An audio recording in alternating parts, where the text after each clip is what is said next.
Speaking to us from London now is Vinicius Mariano de Carvalho, director of the Brazil Institute at King's College London. Vinicius, good to have you. All right, so there are a number of countries in South America that lately have bristled at closer ties with China. For example, former government officials in Colombia saying that they're worried that often doing deals with China come with strings attached and strings that they don't like in their democracy.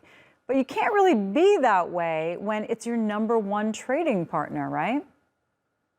Absolutely. And the other important aspect about that is that for many other countries in Latin America as well, it's much better to do business with China because actually there is no direct interference in their democracies like historically US did to many of Latin American countries. So despite being a totalitarian regime today, China doesn't impose change in regimes in Latin American countries like in the past US has done to many of those countries. So in the point of view of economy, it's actually better for many of those countries to deal with China than with US, especially if they take into consideration the past experiences.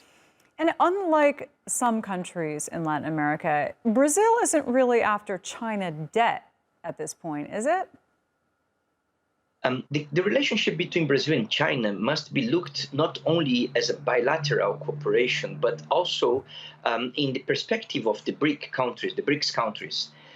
Brazil, and especially under President Lula, the BRICS retake a very important role for the country in terms of international cooperation.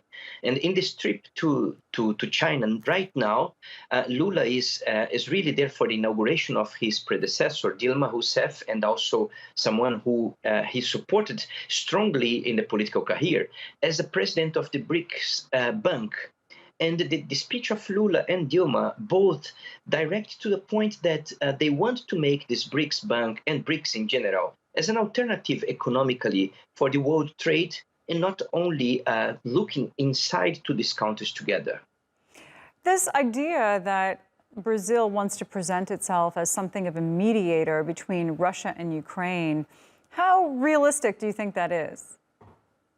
Well, that's a very difficult question. Of course, President Lula has said about that from his inauguration until today that he would like to play a role of moderator.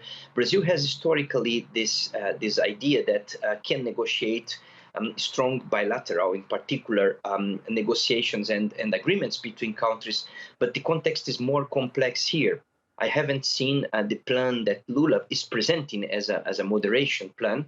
I don't think they have a clear one right now, more than just the desire and the idea of saying that Brazil wants to present a moderation plan. But I don't think that is realistic at this moment. All right, Vinicius, good to talk to you. Thanks so much. Thanks for having me.